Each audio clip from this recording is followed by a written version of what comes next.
Aleluia. Do jeito que você está, se você puder abrir a sua Bíblia em Malaquias. Eu agradeço muito aos irmãos. Malaquias no capítulo 1. Malaquias tem se tornado um dos livros mais importantes nesses últimos dias.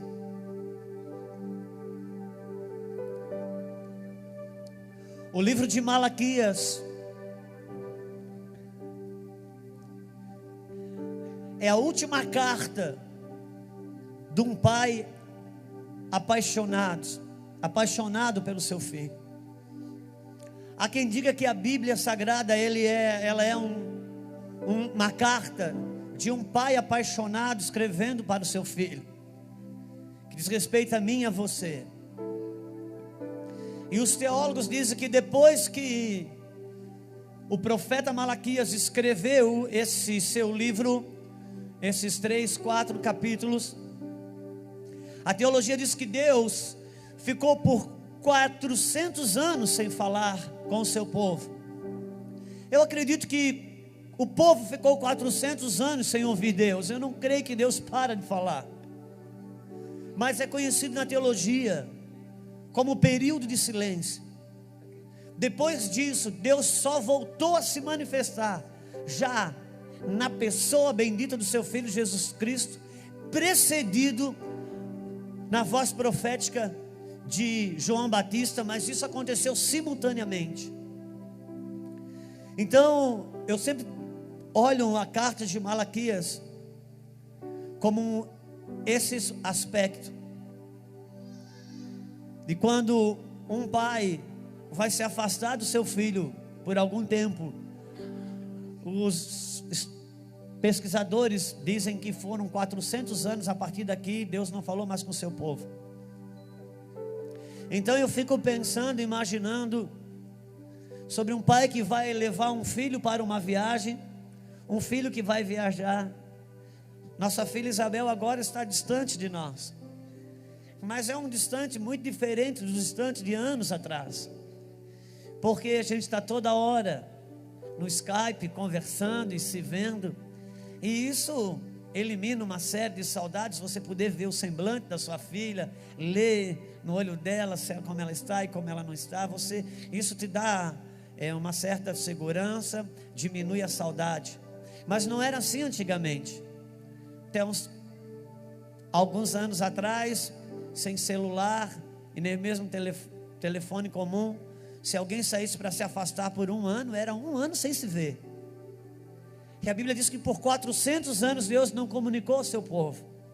Então Deus escreve aquela última carta.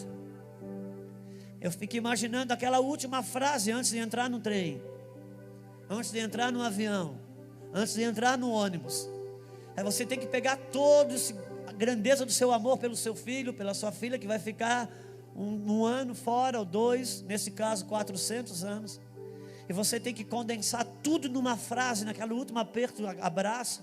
Você tem que espremer tudo que você sente e liberar numa frase, naquele último abraço que vai entrar no avião ou no trem.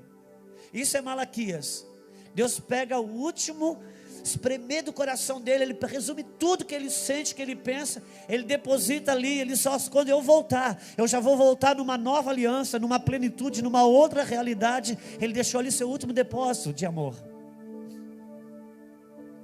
E no capítulo 1, no versículo 1, ele abre dizendo da seguinte forma: peso da palavra do Senhor contra Israel pelo ministério de Malaquias.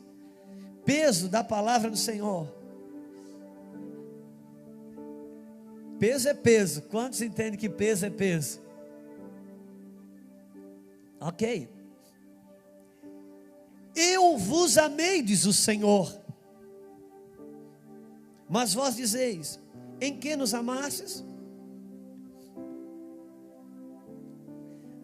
E essas duas primeiras frases, elas têm uma grandeza de reflexão aqui, porque aqui está talvez um dilema, o drama da chave da nossa vida com Deus, da nossa percepção de Deus, da percepção da minha vida com relação a Deus e com a vida de Deus com relação a mim. Que Deus, Ele escreve dizendo: eu vos tenho amado. Eu vos tenho amado.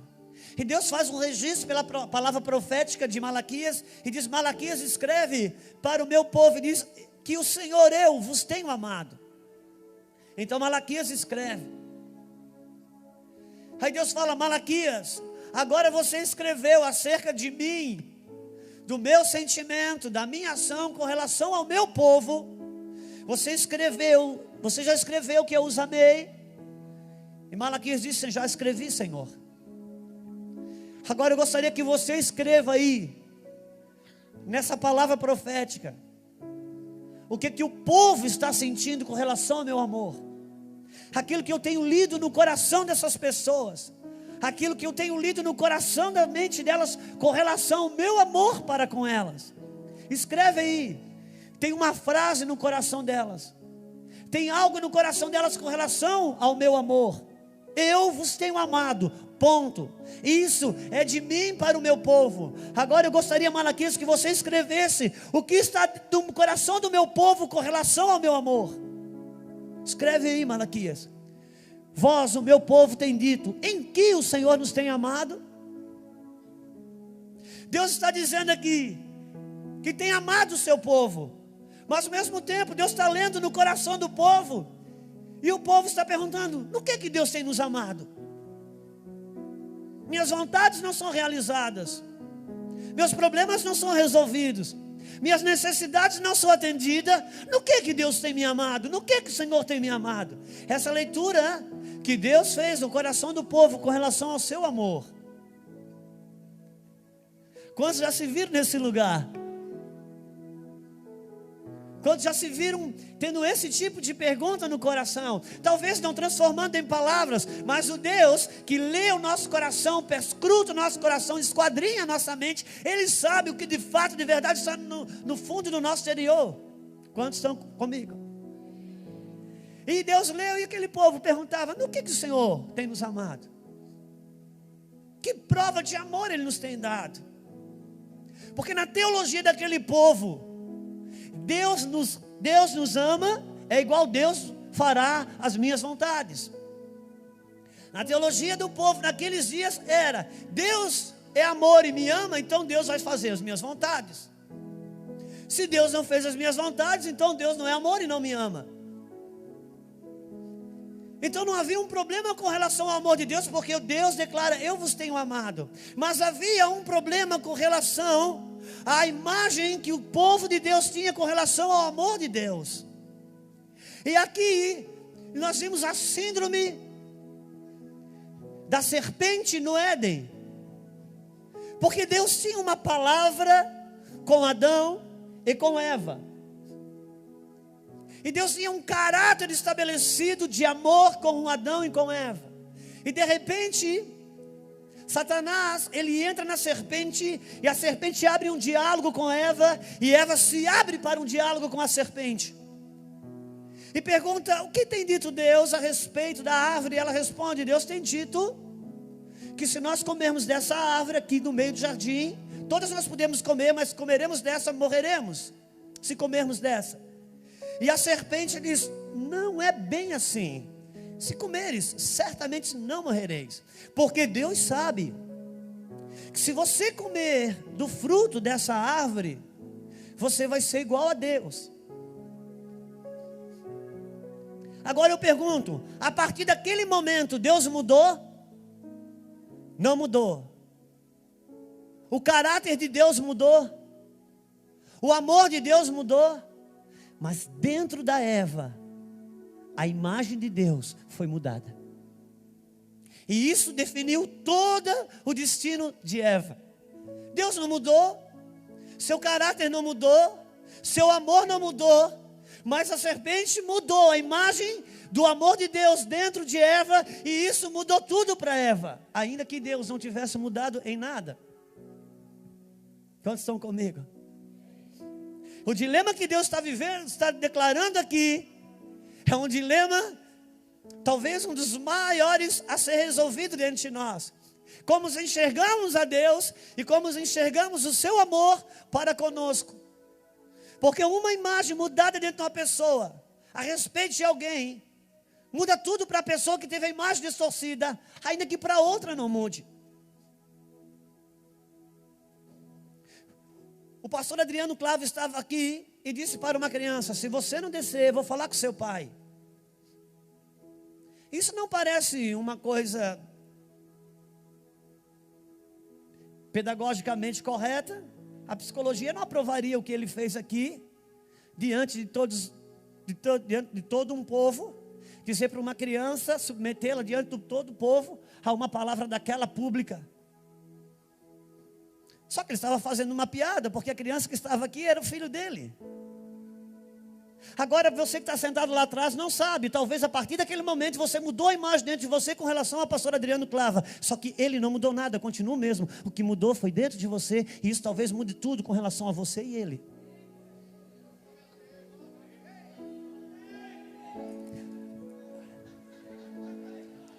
Amém? É isso que Deus está tratando aqui. Eu vos tenho amado, mas vós dizeis, no que o Senhor nos tem amado? Deus não ia mudar mais, Deus não ia amar mais, porque é impossível que Ele ame mais, porque Ele já é amor. Né? Querer que Deus ame mais é você querer molhar a água. Não, a água já é o que é, você não molha, é impossível. Então, eu posso falar a respeito do pastor Fernando para alguém e dizer coisas ruins a respeito dele. Ele não mudou a partir dali, mas quem me ouviu a partir desse momento, mudou a imagem dele, do Fernando nele, e isso pode mudar tudo com relação a ele e o Fernando, ainda que para o Fernando não mudou nada. Era disso exatamente que Deus estava tratando. Aliás, a gente vê isso. Isso é uma coisa que acontece no nosso dia a dia. Eu vejo.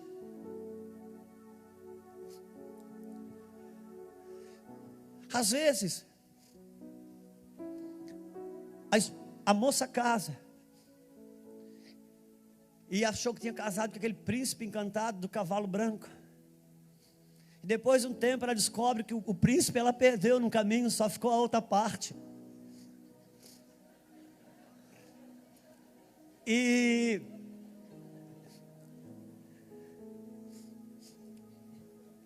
agora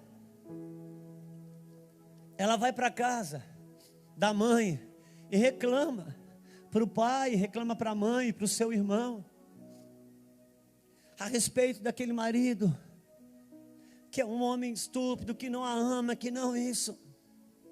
E ela vai criando uma imagem negativa do seu marido para o seu pai, para a sua mãe, para o seu irmão. Com o tempo, esse seu marido começa a ser mal amado, rejeitado dentro da casa do seu sogro, da sua sogra. Com o tempo ele não quer mais ir lá.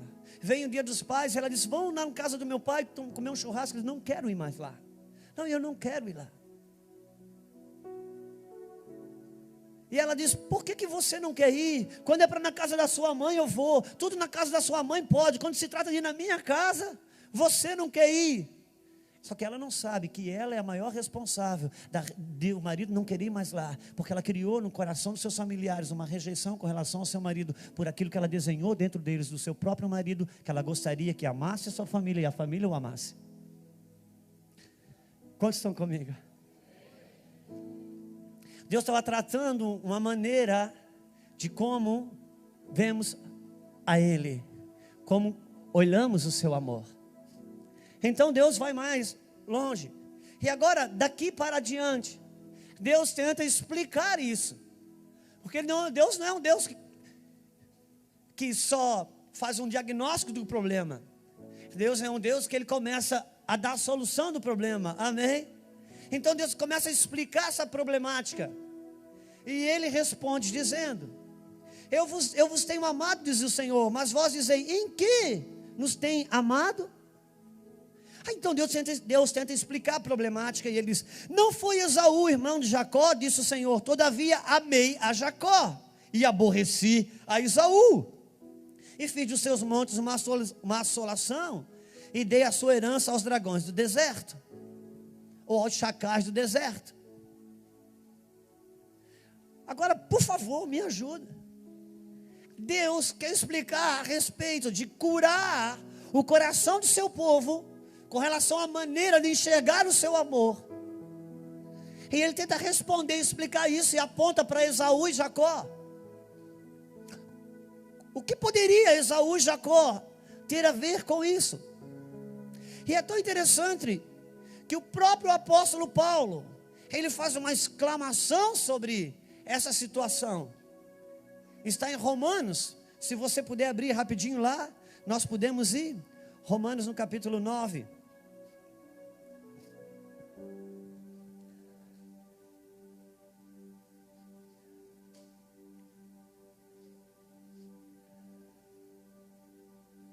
Romanos, capítulo 9.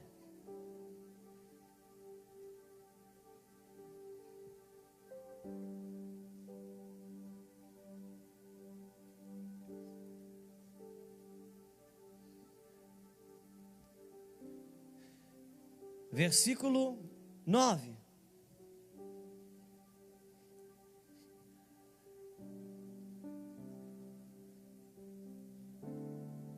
Diz assim: porque a palavra da promessa é esta: por esse tempo virei a Sara e terá um filho. E não ela somente, mas também Rebeca, ao conceber de um só, Isaque, nosso pai. E ainda não eram os gêmeos nascidos, nem tinham praticado bem ou mal, para que o propósito de Deus quanto à eleição prevalecesse, não por obra, mas por aqueles que o chamam. Já foi dita a ela: o mais velho será servo do mais moço. Como está escrito: amei Jacó, porém aborreci Esaú. 14. Que diremos, pois? A injustiça da parte de Deus? Uau! Que diremos, pois, a injustiça da parte de Deus? Paulo faz uma exclamação que me leva a raciocinar que eu posso, na interpretação das coisas de Deus, chegar ao ponto de pensar que Deus é injusto. Porque ele mesmo faz uma observação, que aquela mulher chamada Rebeca estava grávida, e ela vai para o quarto bater uma ultrassom celestial, vai orar, porque estava uma confusão no seu ventre, os dois já brigavam já desde lá, e ela vai orar, e Deus fala que tinha duas pessoas ali, que seriam duas nações futuras. E Paulo faz uma observação: esse menino não fez nem bem nem mal, não tinha nem nascido, e Deus já o aborreceu e amou o outro. Que justiça é essa? Como isso pode estar no campo de uma justiça? Paulo exclama sobre isso. Não vamos ler o texto todo, nos ater nisso, mas estamos de uma tratativa aqui. Tinha um povo que tinha uma ideia errada a respeito do amor de Deus e até mesmo da justiça de Deus, porque exatamente às vezes nisso que nós nos enquadramos, está no lugar e a gente pensa: Deus não está sendo justo, Deus não me ama, ou Deus não está me amando. E conforme eu me deixo me levar por essa linha de pensamentos ou setas, eu normalmente vou dar num lugar de apostasia, e talvez futuramente dê lugar a um novo modismo, onde eu vou dizer: sou um evangélico ateu, porque hoje já tem uma comunidade nessa linha. Quantos assistiram aqui Deus Não Está Morto? A história do filme Deus Não Está Morto é a história de um professor acadêmico que tinha como uma causa, que são as causas hoje das universidades. Os professores, na maioria das universidades, a maioria dos professores estão esperando você lá, garoto de 17, 16 anos, para tentar te provar que Deus não existe. E ele tinha isso como uma causa, até que ele encontrou um crente que realmente era crente, que ele não conseguiu influenciar, e respondeu, enfim, há um choque, e por fim se descobre que aquele professor, na verdade, tinha uma mãe muito crente, E quando ele era criança, a mãe estava com câncer, muito crente, falando de Deus. Deus é bom, Deus é amor, Deus isso, Deus aquilo. Mas ela de câncer morre e Deus não cura e não salva ela. E ele agora como criança, ele guarda aquela mágoa. E ele tinha uma ferida tão grande com Deus, para ele continuar vivo emocionalmente, o que ele fez? Ele matou Deus dentro dele e disse: não, se Deus existe, Deus não é amor. E se Deus existe, não me ama. Então na verdade Deus não existe. E ele matou Deus dentro de si. Agora eu te pergunto, Deus continuou não existindo? Mas ele matou Deus dentro dele. É o estado final da opção de ser um ateu. Nós temos uma irmã que já fez uma faculdade um tempo atrás. E quando ela chegou lá, um professor de história, geografia, não sei, desses que gosta de trabalhar na malha do anticristo, né, que gosta com se ver enredado nela. E ele disse: Deus não existe. Deus só existe na mente das pessoas. Se você parar de pensar em Deus, Deus parou de existir. Em parte ele está certo. Porque não é só Deus que para de existir quando alguém para de pensar nele. Várias pessoas. Às vezes um povo já parou de existir para o governo, porque o governo já deixou de pensar no povo. O povo continua existindo, mas parou para aquele. Às vezes um filho já deixou de existir para o pai, porque o pai parou de pensar no seu filho. Então em parte ele não estava errado. De fato, aqui dentro de mim, dentro da minha mente, se eu faço uma escolha de crer que Deus não me ama, vai chegar um momento que pode ser que para mim suportar esse trauma, eu tenha que decidir que Deus não existe. E é uma maneira de eu viver. Vou viver igual um coelho, um gato, que quando morre vai para debaixo da terra, acabou tudo. Mas pelo menos eu subsisto nas minhas emoções com relação a Deus. Não vivo, não tenho conexão com a vida, mas tenho conexão com a existência. Como um gato e como um coelho. Quantos estão comigo? Então Deus tenta estabelecer essa tratativa. E ele traz isso para Esaú e para Jacó. Agora a Bíblia Sagrada é um livro espiritual, amém? E para pessoas espirituais, e que vão ler isso espiritualmente. Então quando eu entendo que Deus dá como resposta a essa problemática de vermos de forma errada o amor de Deus, ele traz para Esaú e para Jacó. Então quando eu vou para a história para Esaú e Jacó, eu sou convidado a ir o pé da raiz, para tentar entender o que Deus queria responder sobre isso. Então nós não vamos ler, para não precisar tomar tempo. Nós vamos acreditar que todos já conhecem de cor e salteado a história de Esaú e Jacó. Aquela mulher Rebeca está grávida. A Rebeca mesmo, aquela que representa a igreja na Bíblia, é aquela que o moço de Abraão manda buscar para casar com Isaac. Isaac foi o personagem na Bíblia que foi submetido a um altar de sacrifício.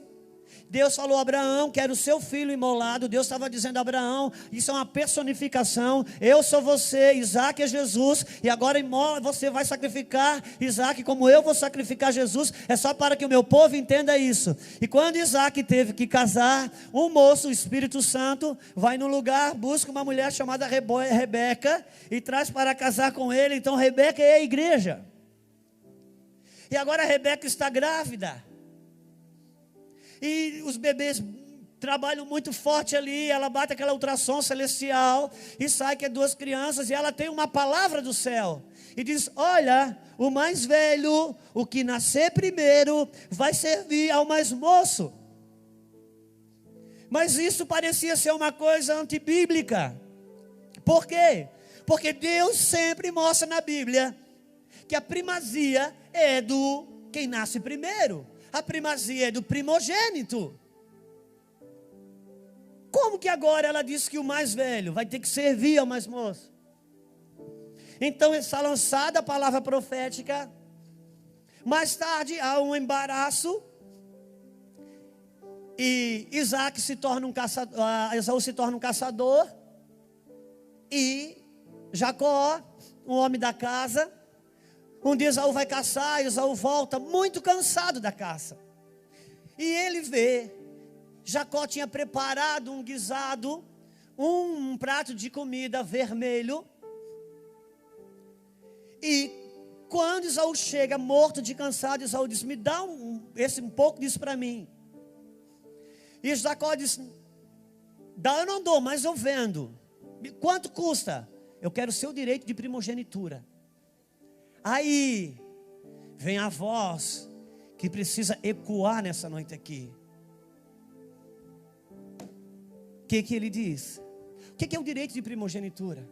Irmãos, na Bíblia, um primogênito, ele, na morte dos seus pais, ele tinha 2 partes na herança. Se um pai tinha 4 filhos, quando o pai morria, a mãe morria, separava em 5 partes, 2 partes era do primogênito. Por quê? Porque isso apontava para Jesus, que recebeu de Deus uma parte, 2 partes. Uma parte, sua primeira vida, Ele entregou por mim e por você, e na ressurreição pôde dar a segunda vida para mim e para você, uma outra vida. E agora Ele fala um clamor que deve ecoar nessa noite. Ele diz para Jacó: eu estou cansado, afadigado. Do que me interessa nesse momento o direito de primogenitura, que é uma coisa que só iria me beneficiar lá na frente. Agora eu estou cansado, agora eu estou muita fome. O que me interessa o direito de primogenitura? Agora eu estou cansado, eu tenho minhas necessidades, tenho os meus desejos, eu também tenho o direito de ser feliz. Do que me interessa o meu nome está escrito no livro da vida uma hora dessa? Do que me interessa ser templo do Espírito Santo uma hora dessa? Do que me interessa ter a garantia da ressurreição das mortos uma hora dessa? Do que me interessa que o inferno não me espera mais? Do que me interessa que vou viver eternamente com Deus? Se agora a minha carne clama por isso, então me dê. E Jacó dá-lhe o prato vermelho. Naquele dia Esaú passou a se chamar Edom, que quer dizer vermelho. E o que quer dizer Adão?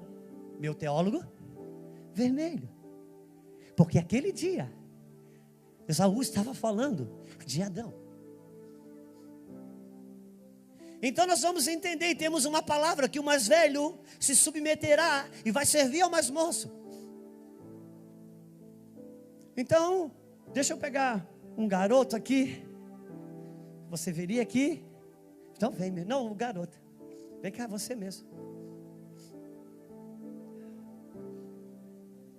Posso subir de qualquer jeito aí. Qual o seu nome? João, quantos anos? 14 anos. Aqui está o João, 14 anos. João, quando nasceu, ele nasceu em Adão. Ele não nasceu, quando ele nasceu no corpo, ele nasceu em Adão. Adão, ele era espírito, alma e corpo. Tem ensinos querendo me provar que eu sou uma alma, não sou um espírito que tem uma alma. A Bíblia diz que quando eu nasço de novo, eu nasço do espírito. Diz que Deus é espírito. Diz que quem se une a Deus se torna um espírito com Ele. Então eu tenho que ser uma alma. Tá bom. Adão era espírito, possuía uma alma e morava num corpo. E a ligação de Deus com ele era no espírito, porque Deus é espírito. O dia que Adão pecou, entrou a morte. Por um homem, a morte, o pecado entrou no mundo. Pelo pecado, a morte. E a morte passou por todo o gênero humano, Romanos 6. Por isso que Jesus não pôde nascer de uma relação sexual, porque senão já nascia morto espiritualmente. Então, João, quando Adão peca, Adão morre espiritualmente. O seu espírito morre. A sua alma, a parte subjetiva da sua vida, seu intelecto, sua vontade, que era regida pelo Espírito, não tinha mais onde se agarra aos desejos da carne. aos apetites do corpo. E nessa condição, um moço nasce. Nessa condição, João nasceu. E João, enquanto estava quando era uma criança, estava na lei e na dispensação da inocência. Não havia juízo sobre João. Por isso, se morresse, era céu garantido, porque não tinha juízo por estar na dispensação da inocência. Só que chegou o tempo, e eis que aí está, que João está entrando, ou já entrou, não sei a idade de cada um exatamente, mas sempre na adolescência praticamente, alguns chegam a alcançar como criança, ainda de criança, que ele alcança a dispensação da consciência. A partir daqui, já tem juízo sobre as suas escolhas. Mas se pai e mãe trabalharam e deixaram a massa pronta, quando chega aqui, João recebe a Cristo. E quando ele recebe Jesus, ele tem uma medida de fé. Ele recebe Jesus, então o Espírito vem e faz com que Jesus ressuscite o seu espírito humano. E agora João volta à primeira condição de Adão, ser um espírito conectado com Deus, que possui uma alma e mora num corpo. Quantos estão comigo? Da mesma maneira que aconteceu no ventre de Maria. A Bíblia diz que Jesus é o verbo, amém? O verbo se fez, a palavra, Jesus era a palavra. E Maria diz, como acontecerá isso? E Deus fala, Maria, fica tranquila. Ela disse, eu não conheço nenhum homem. Isso não virá por uma relação física. Isso é uma obra do Espírito. João capítulo 1, versículo 12, versículo 9.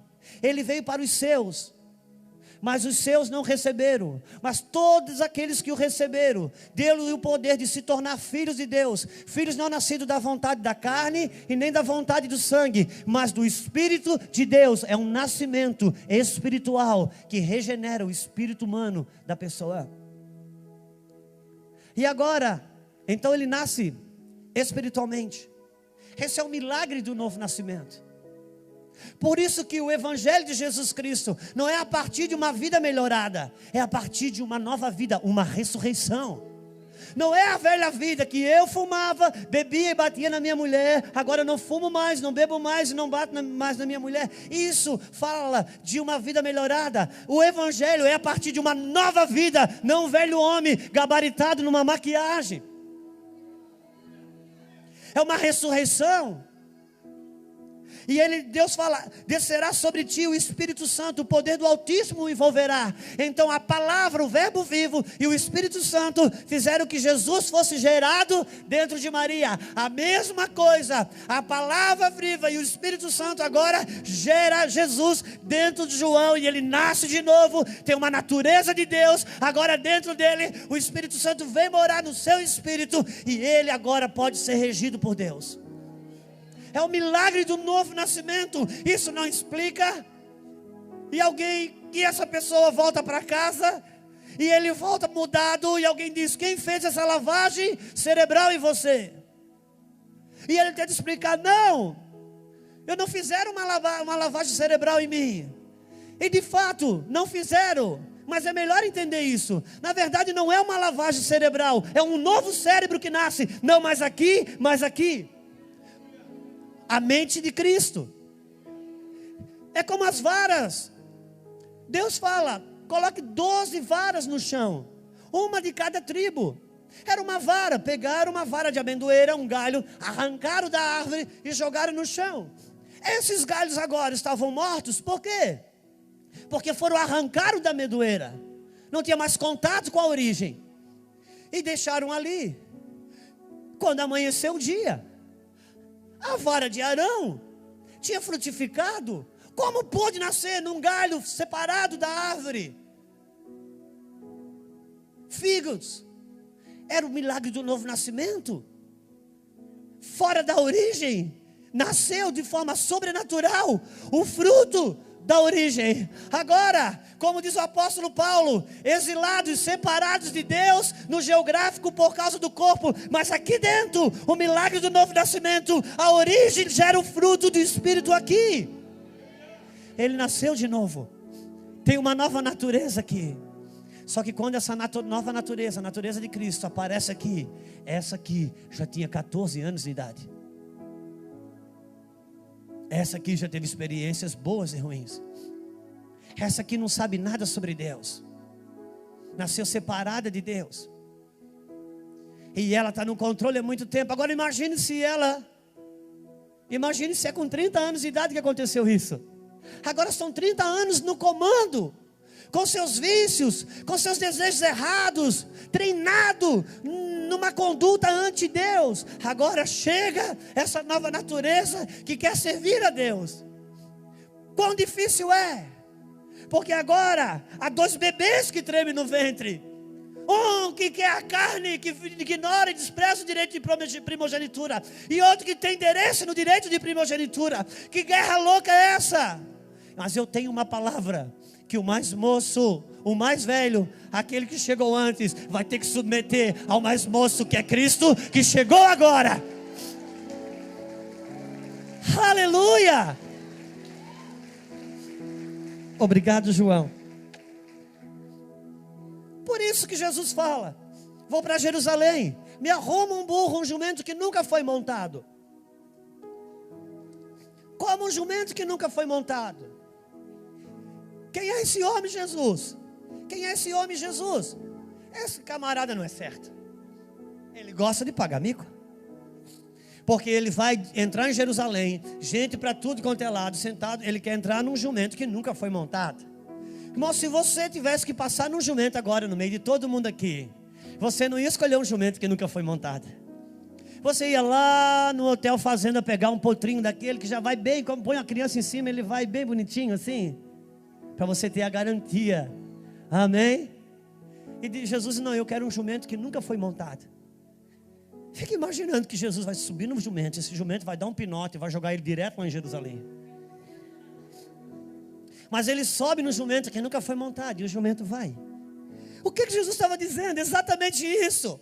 Esse jumento é minha e a sua natureza adâmica. Mas quando Jesus, a nova natureza vem, sobrepõe essa natureza, ainda que deseja para lá, para cá, vai ter que se submeter. Porque o mais velho vai servir ao mais moço.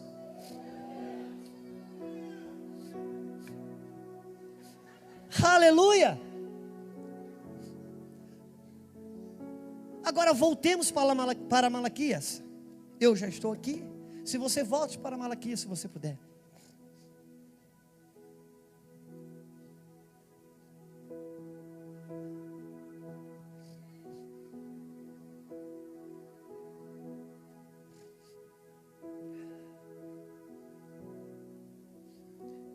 Malaquias capítulo 1.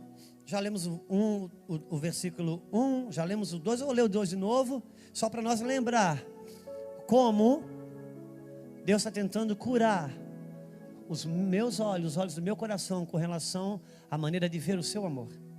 Em que eu vos tenho amado, mas vós dizeis: em que nos amastes?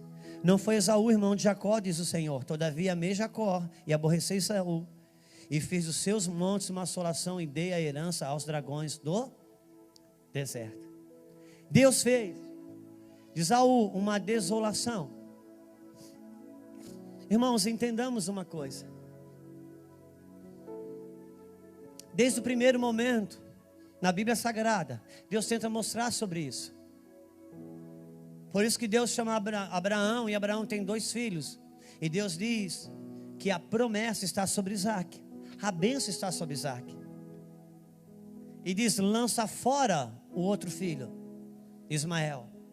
Em Gálatas, Paulo trabalha e explica que tudo aquilo era uma realidade espiritual para a igreja, que que Deus estava mostrando.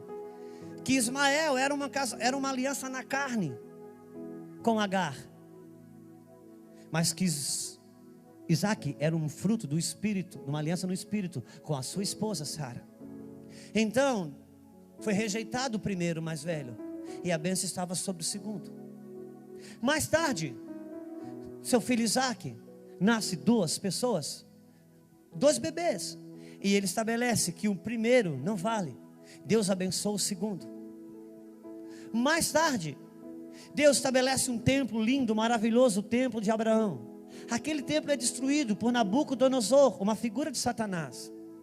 E depois Deus manda reconstruir o segundo templo. E está em uma palavra dizendo que a glória da segunda casa seria maior do que a primeira. Quando o povo sai do Egito, Deus liberta uma geração, e toda aquela geração morre no deserto, e é a segunda geração que entra na terra prometida. Deus está sempre eliminando o primeiro. Por quê? Porque Deus estava tentando mostrar todo o tempo para mim e para você que Ele estabeleceu morte para a natureza adâmica, e a segunda vida, a segunda casa espiritual em Cristo Jesus, é sobre essa que está a bênção. Mais tarde, o próprio Jacó, porque todas essas duas colocações sempre se trata de uma só. Depois você vai ver na vida de Jacó, na pessoa de Jacó, um homem que se relacionou com engano e tudo mais, até que um dia, esse homem Jacó, ele realmente tem um encontro com Deus, ele é ferido na coxa, e a partir dali, ele agora é chamado Israel. Ali, o próprio Jacó pôde vivenciar dentro de si, o Esaú e o Jacó, a natureza da carne e a natureza do espírito. Ali Deus mudou o nome dele. Quando Deus circuncidou Abraão, naquele dia que fez uma aliança de circuncisão, Deus mudou o nome de Abraão. Não mais será chamado Abraão, mas Abraão. E sua mulher não mais Sarai, mas Saara. Porque a circuncisão, ela representa um novo nascimento. Você é uma nova natureza, ganha um novo nome em Cristo Jesus. E Deus está dizendo que Ele aborreceu Esaú. Versículo 4. Ainda que Edom é vermelho, é Adão. Edom aqui é a palavra dada para Esaú. Ainda que Edom empobrecido, ainda que Edom diga, empobrecidos somos, porém tornaremos a edificar os lugares desertos. Assim diz o Senhor contra Jerusalém, assim diz o Senhor dos exércitos: eles edificarão e eu destruirei. Deus está dizendo, eu aborreci Esaú, aborreci Edom, a natureza adâmica.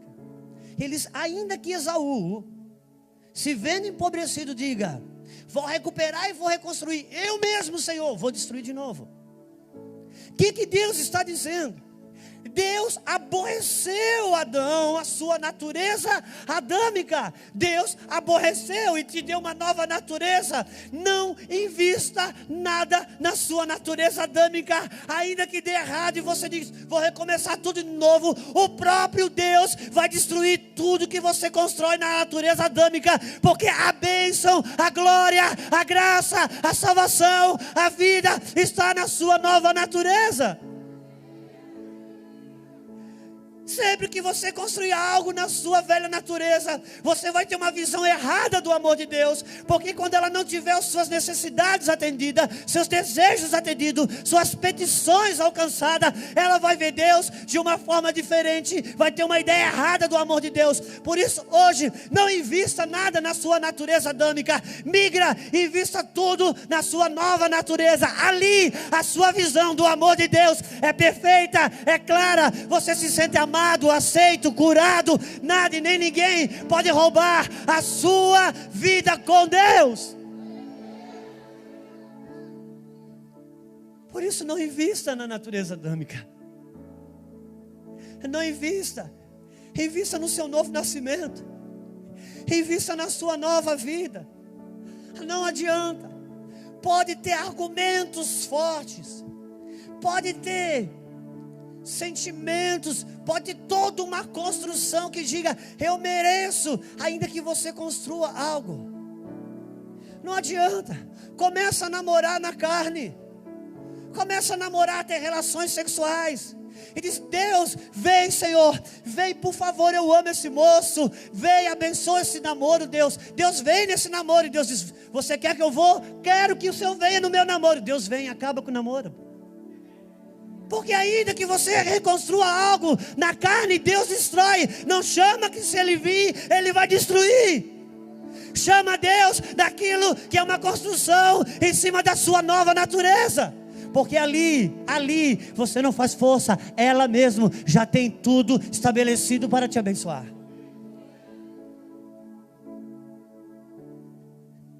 Não adianta investir aqui. Pode ter raciocínios bem construídos, pode ter argumentos bem construídos, que chega você imaginar que Deus é injusto. Então vamos ter que ler.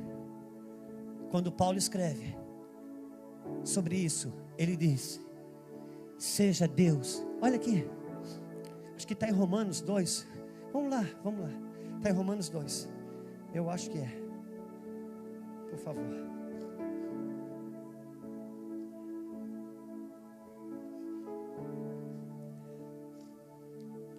Eu acho que é Romanos 2.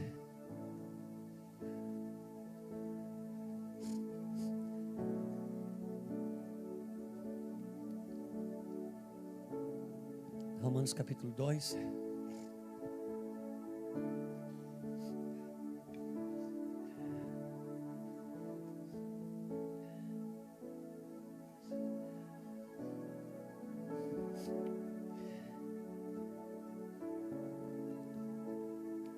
Deixa eu lhe dizer algo. Você vai encontrar pessoas que foram machucadas por outras pessoas. Você vai encontrar pessoas que aconteceram coisas na vida delas inexplicáveis. Você vai passar por situações que, se você na sua razão humana, você pergunta: meu Deus, onde está Deus nisso? Nós tivemos um casal aqui tão precioso. Nós temos um casal aqui tão precioso. Um modelo de ovelhas aqui. Casados no Senhor. Deus dá um filho. Linda. Tudo certinho. Com 3 meses. Do nada. Apresenta um sintoma bobo. Leva no hospital. E daqui 5 dias morre. Ficamos todos tão chocados. Para esse casal podia perguntar: se Deus, foi o Senhor que deu, onde é que está o Senhor? Pode ser que tenhamos sido penalizados de forma errada, sermos torturados às vezes emocionalmente na própria igreja, por líder, por irmão, seja por quem for, pelo curso da vida. E isso vai moer nosso coração, nossa mente. E se abraçarmos valorizarmos os nossos sentimentos e esses pensamentos, podemos chegar ao ponto de não crermos mais em Deus. E talvez nos unir ao espírito do anticristo e tentar explicar de uma forma tão contundente que Deus não existe, a ponto de fazer o que está acontecendo hoje nas universidades. Mais da metade dos nossos adolescentes, jovens que entram nas universidades, desvio na metade das universidades, não querem mais Deus. Eu conheço filhas de pastores que se declararam ateu no primeiro ano da faculdade. E se você for escutar a história de um, de outro, você vai sofrer, se compadecer. E são pensamentos tão bem elaborados que você pode colocar Deus em xeque. Mas Paulo fala no capítulo 3, no versículo 3, diz assim, Romanos 3:3: e daí, se alguns não creram, a incredulidade deles virá desfazer a fidelidade de Deus? De maneira nenhuma. Seja Deus sempre verdadeiro e o homem sempre mentiroso. Bom, não importa que tua alma, que a tua mente queira falar para te convencer algo contra o amor de Deus. Seja o homem sempre mentiroso e Deus sempre verdadeiro. E nesses dias, no tempo do anticristo, hoje há a construção de raciocínios tão fortes, aliado às experiências negativas que nós temos. Não adianta. podemos nos ofender com Deus, mas Deus nunca vai alimentar a nossa natureza adâmica. Ele sempre vai trabalhar para aquela natureza que Ele estabeleceu, que vai viver eternamente com Ele. A que vai me tirar desse lugar, a que vai me arrancar desse calabouço chamado Adão. Onde Adão se meteu, Cristo me tirou. Por isso agora, eu tenho essa guerra até hoje. Adão, sempre em mim, querendo botar em xeque o amor de Deus, mas a minha nova natureza dizendo: eu sou a prova de que Deus te ama. E essa guerra está dentro de mim todos os dias. Essa natureza adâmica guerreando dentro de mim, querendo desprezar o direito de primogenitura. E a minha nova natureza dizendo: não, custou tudo no Calvário para você ter o que você tem hoje. E o que eu faço agora? Um pregador foi numa aldeia indígena e pregou lá por 3 meses dentro de uma aldeia. E só se converteu um índio. E aquele índio realmente se converteu, ele nasceu de novo. E quando ele nasceu de novo, depois aquele homem foi embora. Não ficou alguém para doutriná-lo, não ficou. Um dia aquele missionário voltou lá. E ele perguntou para o índio: como você está? Ele disse: agora estou bem melhor, mas já foi muito mais difícil. Por quê? Porque eu descobri que tinha, num sonho, descobri que tinha 2 cachorros dentro de mim. Um branco e um vermelho. E o branco era bom e o vermelho era mau. E o que aconteceu? Esse vermelho sempre destruiu o branco. Mas eu descobri o caminho. Ele disse: o que você fez? Eu parei de dar comida para o vermelho e só alimento o branco. Agora o branco ganha todas as brigas. Eu sou outro homem. Não alimente o vermelho, alimente o branco. Porque essa luta você só vence se você enfraquece uma e alimenta a outra. Não adianta querer buscar na natureza adâmica uma autodisciplina. Vou treinar, vou olhar para a comida, não vou comer. Vou na casa dos meus familiares, dessa vez eu não vou brigar, eles podem falar o que eles quiserem, eu não vou falar nada, eu vou ficar quieto. Então eu vou, chego lá, passa 10 minutos, eu vejo um negócio, já segura. Que disciplina. Daqui a pouco a mãe, o irmão, a irmã, o cunhado faz outra coisa, eu seguro. E porque agora eu estou treinado, eu estou disciplinado. Aquilo só funciona como uma funda que é puxada para trás. Chega uma hora que eu não aguento. Aí eu solto tudo.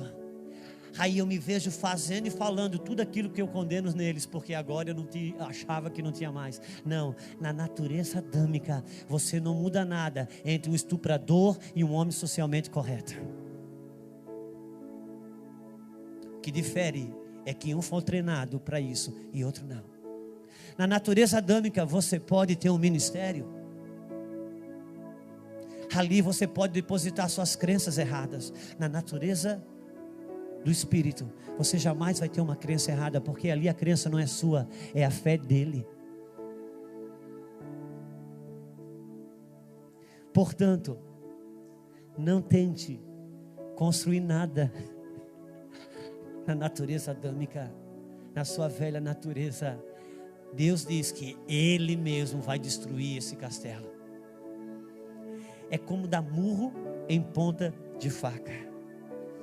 Por isso, uma das coisas que como igreja, a igreja é a Rebeca,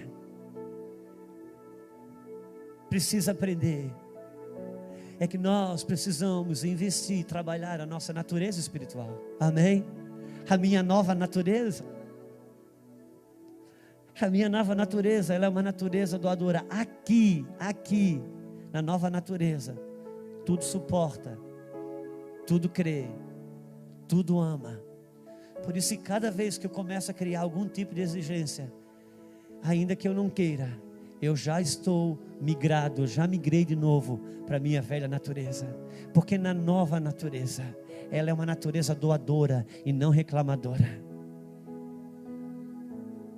Na nova natureza, você sempre vai dar mais do que exigir. Por isso que hoje não adianta eu querer fazer um esforço de ser melhor aqui.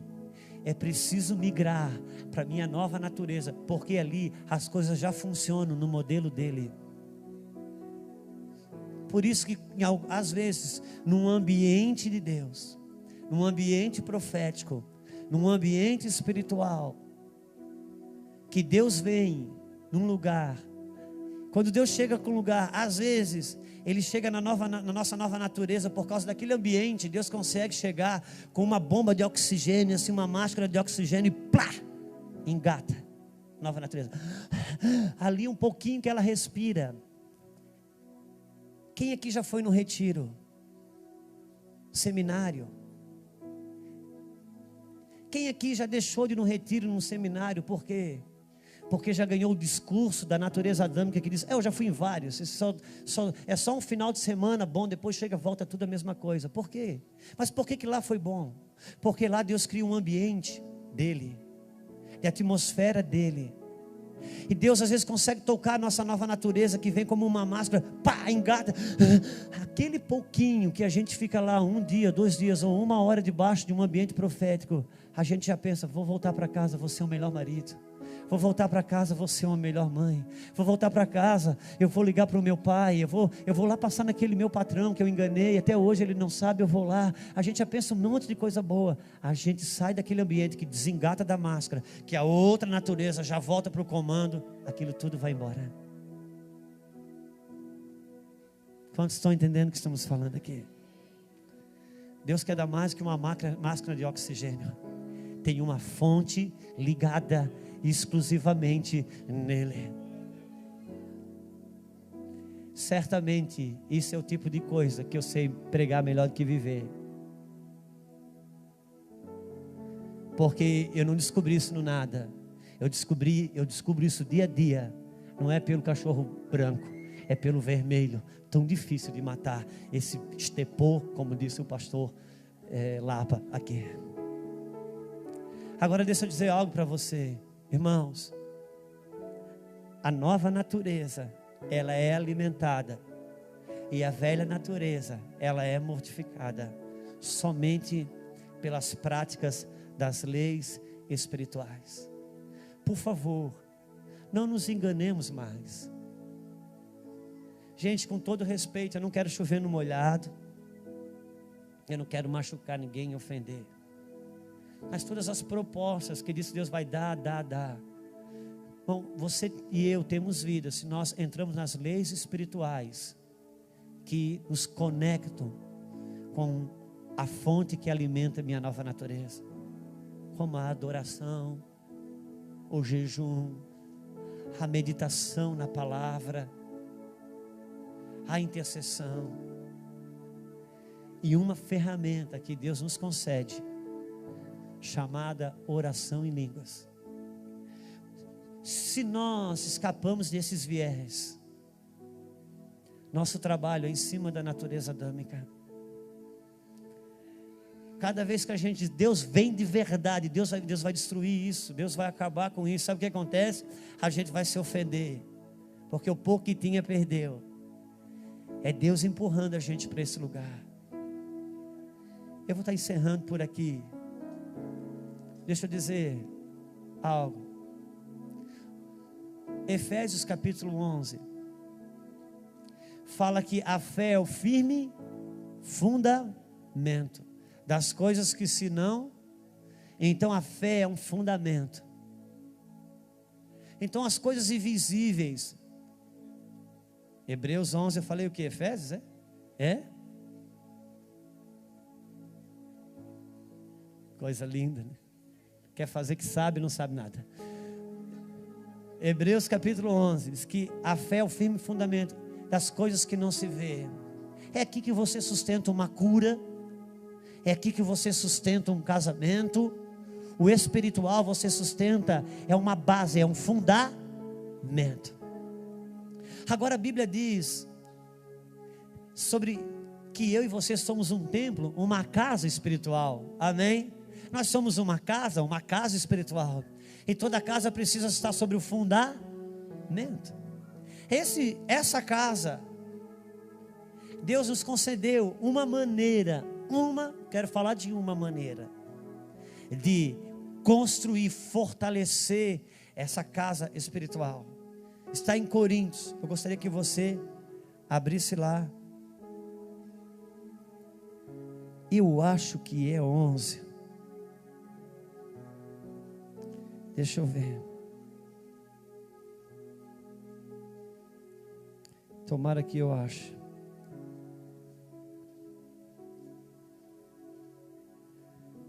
Primeira Coríntios, capítulo 14.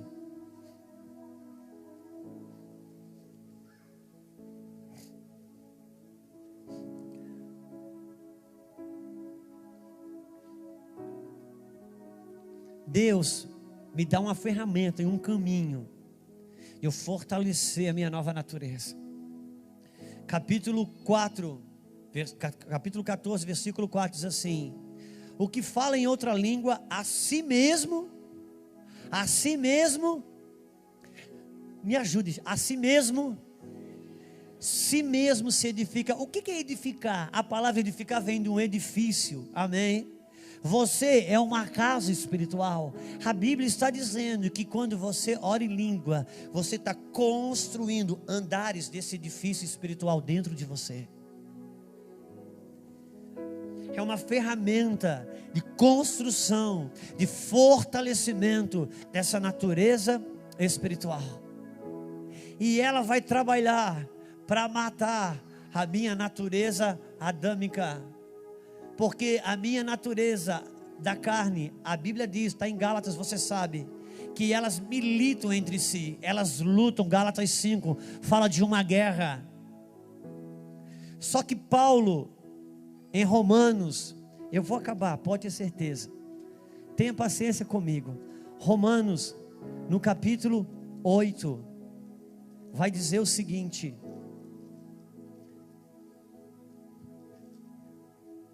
Romanos, capítulo 8, versículo 27, 26.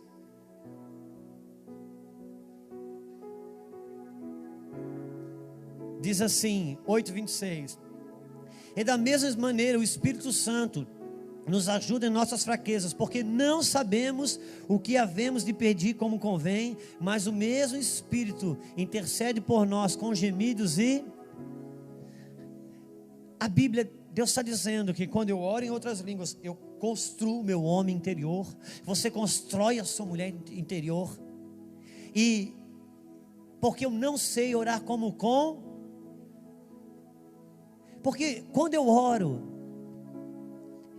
em parte sobre uma parte da verdade, que é sobre aquela luz que eu tenho.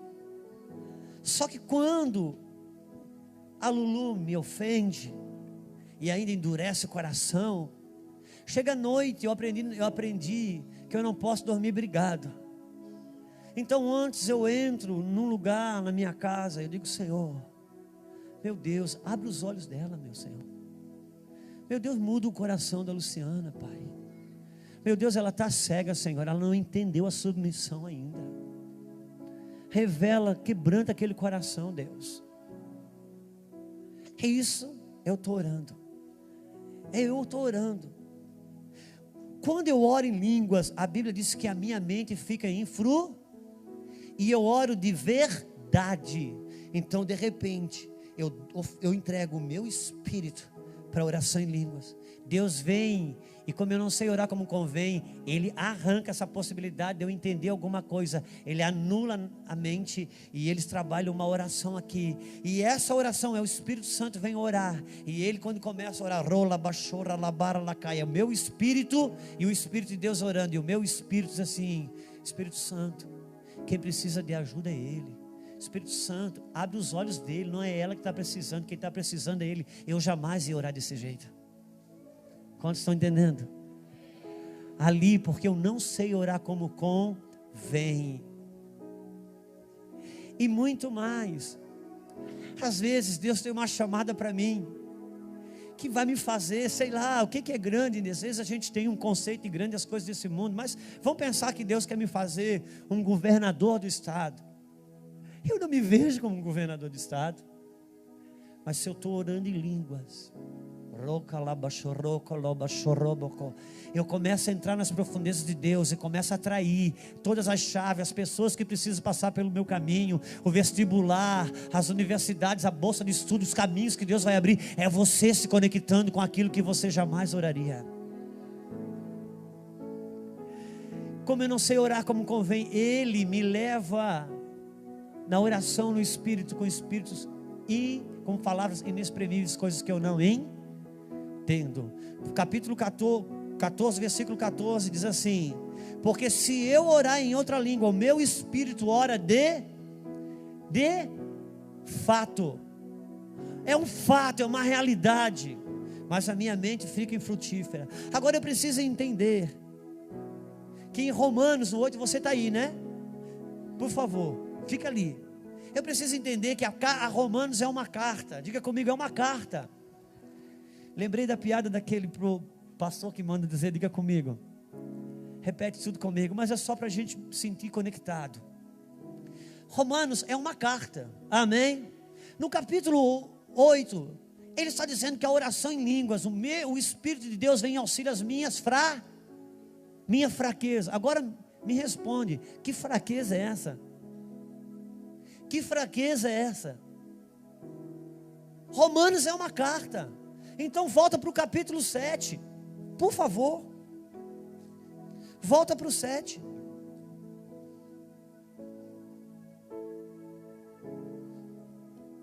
Versículo 14. Versículo 15 diz assim: vamos pegar o 14. Porque bem sabemos que a lei é espiritual, mas eu sou carnal, vendido sob o pecado. Versículo 15. Porque o que eu faço, eu não aprovo. Pois o que eu quero, isso eu não faço. Mas o que eu não quero e aborreço, isso eu faço.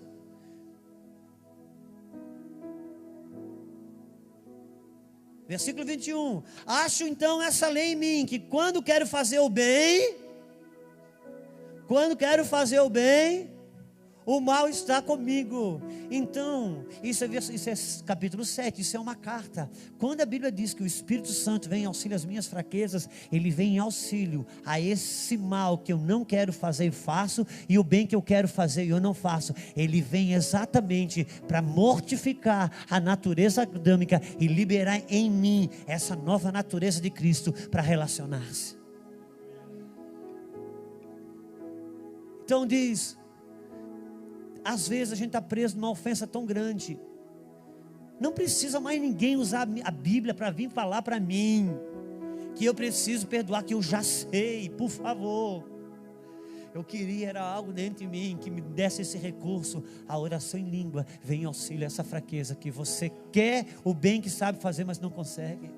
Por favor, tem mulher aqui que quando vai abrir a Bíblia para falar sobre submissão, nem vem mais no culto de mulher, porque não suporta mais ouvir isso. Eu já sei que eu tenho que ser submissa. Eu quero conseguir algo dentro de mim, que me faça ser submissa a esse cara desse jeito. Eu queria algo que dentro de mim me desse conta, recurso interior para isso. A oração em línguas, ela está dizendo que ela vem auxiliar essa fraqueza, porque é a ativação da nova natureza em você. Amados, estamos falando de coisas espirituais, de um Deus que é espiritual, e que sua Bíblia é para quem é espiritual. Por isso, Deus está dizendo, não adianta investir mais aqui, não adianta melhorar a velha vida. Deus estabeleceu uma ressurreição dentro de mim e dentro de você. Ali está estabelecido a vida em abundância. Ali está estabelecido o que faz nova todas as coisas. Ali está estabelecido o seu novo nascimento e o meu novo nascimento. Quantos estão dispostos a isso? Irmãos, nós estamos vivendo o tempo e a era do amor a si próprio e da força de argumentos e filosofias. Mas o Evangelho ainda é um só. Não se trata só de morrer para si mesmo. A ideia de morrer para si mesmo é experimentar a ressurreição da nova vida que está estabelecida em nós. Eu vou encerrar de verdade. Se você quiser pode até ficar em pé. Capítulo em Gálatas, capítulo 5. Gálatas 5. Pode se levantar, fique de pé comigo, fica à vontade. Oria clabassura mando lostoco rolobaralaka.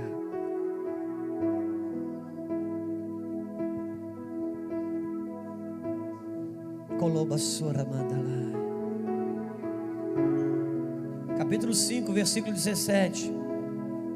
Porque a carne milita contra o espírito e o espírito contra a carne, porque são opostos entre si, para que não façais o que porventura seja do vosso querer. Versículo 25. Versículo 25. Fique em pé, mas não saia, por favor. Se vivemos no Espírito,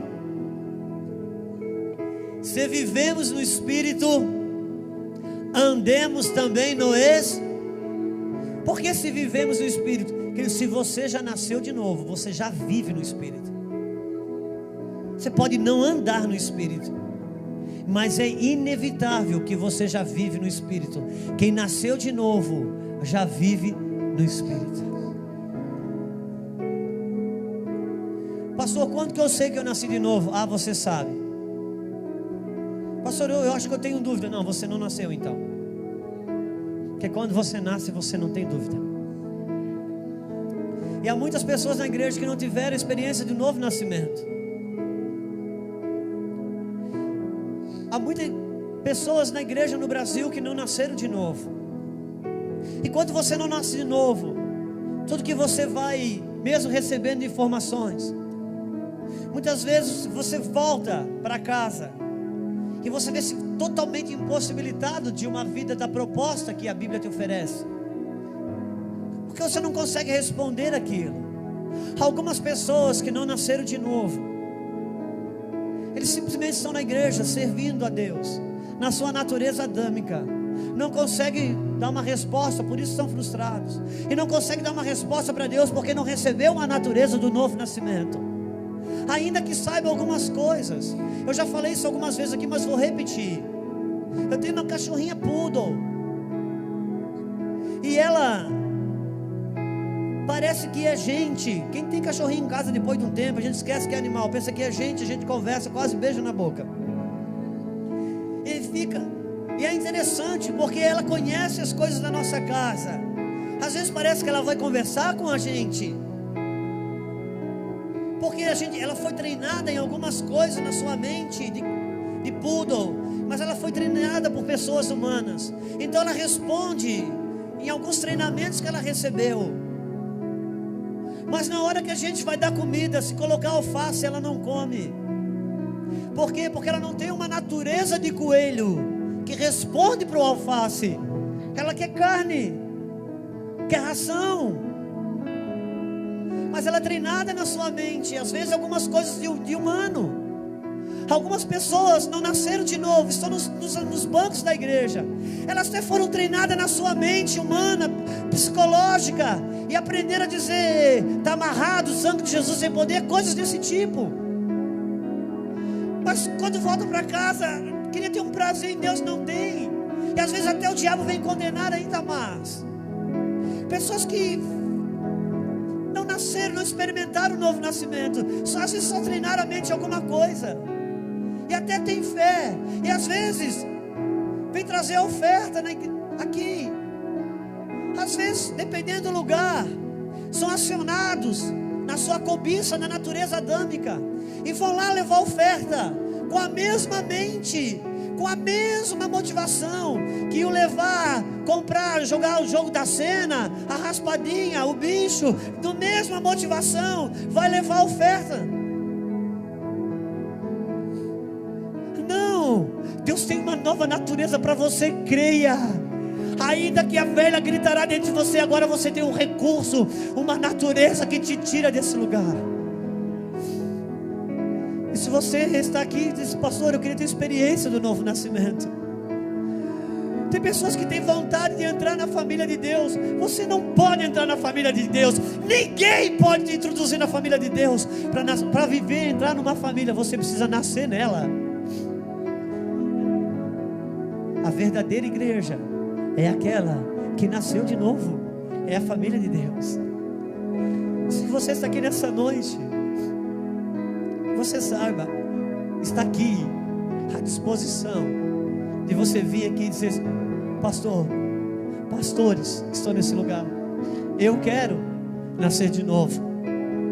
Eu não quero mais viver para essa natureza que me rouba daquilo que é de Deus, que me rouba daquilo que é bom para minha família, que me rouba daquilo que é bom para minha própria vida, que me faz fazer coisas que eu não quero. Você pode estar, se você está aqui, essa noite é uma noite para você. Você não se trata só de mecanicamente aceitar Jesus, é de você dizer: não, eu quero não só aceitar Jesus, eu quero a experiência de viver um novo nascimento. Eu quero nascer de novo para uma nova vida. Se você quer nascer de novo, se você quer aceitar Jesus essa noite, você poderá ter outras oportunidades, mas não seria muito prudente e inteligente você deixar passar essa. Se você quiser, você pode vir aqui agora. Não deixa que nada te prenda aqui. Não deixa que nada se prenda na sua cadeira. Venha, a igreja te recebe. Aleluia. Pode chegar.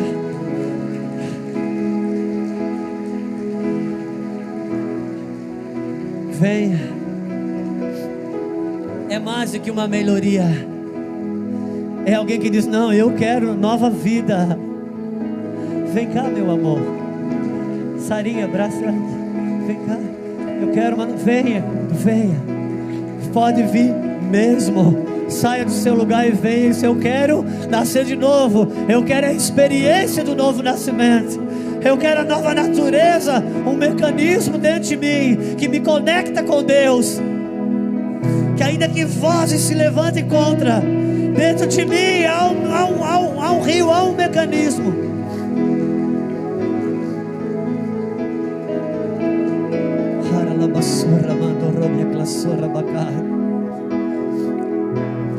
Não seria nada mal se você viesse também.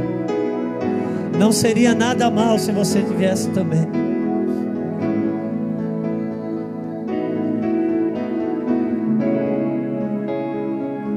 Você que está na sua cadeira dizendo: só precisava de mais uma confirmação. Então você não precisa mais. Saia, desamarra daí e venha. Por favor, desamarra daí e venha. Não tenha medo de entrar nesse lugar novo no Senhor, nesse lugar novo em Deus. Venha, venha, venha, minha amada. Venha. Você merece, seu bebê merece. Aleluia.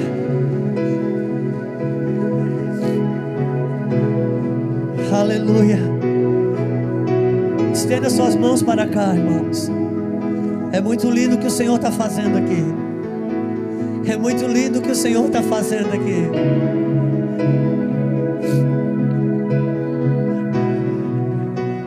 Aleluia. O Senhor está entregando o direito de primogenitura. Nós precisamos estender sua mão para cá. Deus ainda está fazendo. Vem cá, meus amados. Venham cá. A igreja, a maternidade te espera. Começa a parir aí. Começa a parir aí no teu espírito. Vamos, Rebeca. Vamos, Rebeca. Pare nessa noite. Oria la mandoro basura la mandoria la mandoro basuriria darabala. Chora la mandoro basuriando loro mandoro basso. Pai, em nome de Jesus Cristo, Senhor, a igreja geme contigo essa noite, para parir, para gerar a tua nova natureza nesses homens, nessas mulheres. Pai, nós declaramos que Esaú perdeu o seu trono nessa noite. Nós declaramos, meu Pai, a tua vida, Senhor, brotando dentro de cada coração, em nome de Jesus. Receba de Deus, que o Espírito Santo venha do seu interior e rompa, rompa, rompa, rompa, rompa, rompa, e você possa nessa noite mesmo, você mesmo possa orar. Abre os seus lábios. Receba o Espírito Santo. Receba o Espírito Santo. Receba, receba. Em nome de Jesus, seja cheia. Receba.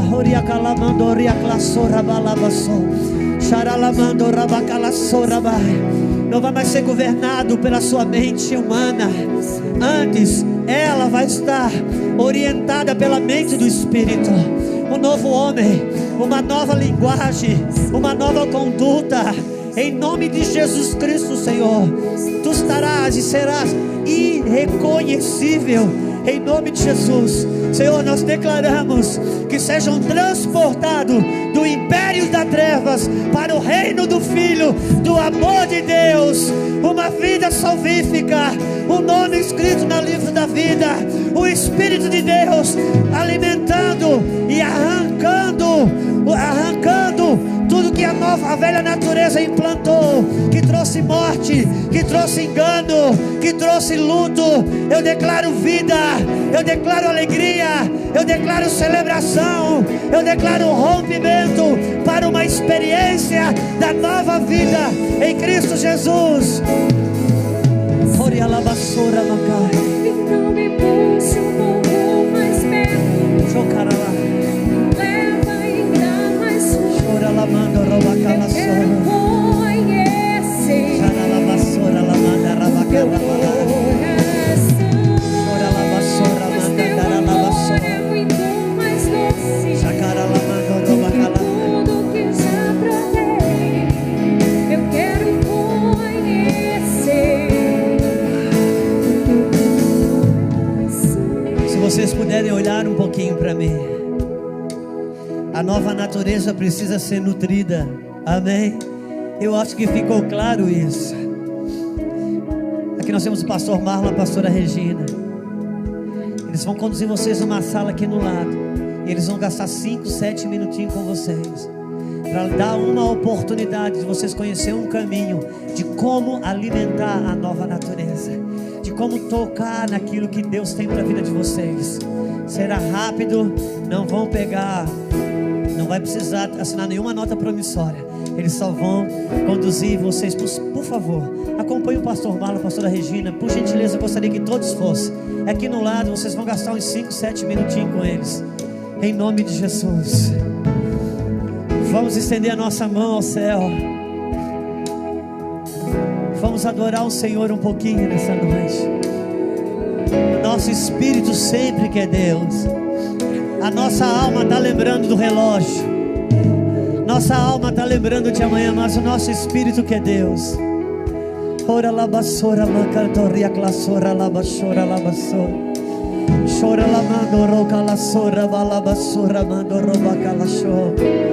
Chora la basura bacai. A oração em línguas é o maior 0800 que você possa imaginar. É grátis. E você nunca está ocupado. É a coisa linda, porque está grátis e nunca está ocupado. E Deus roubou isso do seu entendimento, da sua mente, para que você não dependa dela para nada. Por isso, se você está feliz, ore em línguas. Mas se você estiver estressado, não vá pescar, ore em língua também. Se você estiver alegre, ore em línguas. Se você estiver com raiva, ore em línguas. Pastor, eu com raiva orar em línguas, isso, porque raiva tem a ver com a sua natureza adâmica, línguas tem a ver com a sua nova natureza. Então ore em línguas. Aleluia. Tenha liberdade. Vamos adorar o Senhor só mais um pouquinho.